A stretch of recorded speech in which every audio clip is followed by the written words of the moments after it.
وہ غریب تھا، اس کے بچے بھی ہیں، لیکن دادا جو باپ کا حصہ ہے، باپ کے حصے میں سے تو بیٹے کو مل جائے گا، لیکن وہ یتیموں کو پوتوں کو کہاں جائے گا؟ تو اس کے لیے اللہ تعالیٰ نے کہا ہے کہ نہیں، تم لوگوں کو چاہیے کہ اس کا حصہ اگر میں نے مقرر نہیں کیا، لیکن تمہیں ان کا حصہ کرنا ہے۔ تو اب اس میں اگر ہمارے دل میں خوف خدا ہو اور اللہ اور رسول کی محبت ہو، دنیا کی محبت نہ ہو،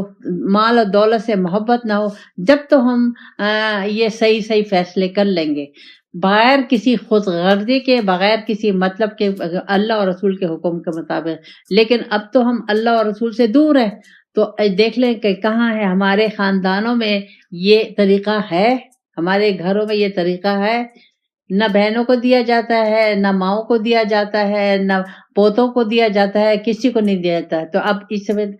اب ہم اللہ کا حکم نہیں مان رہے، تو ہمیں اپنے سے سوال کرنا چاہیے کہ ہم مسلمان ہیں،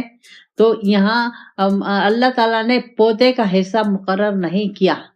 لیکن اگر وہ پوتا غریب ہے تو اس کے دادا کو اور اس کے چچا کو چاہیے کہ وہ اس کی کفالت کرے، اس کا حصہ مقرر کرے اور اس کو دے۔ اگر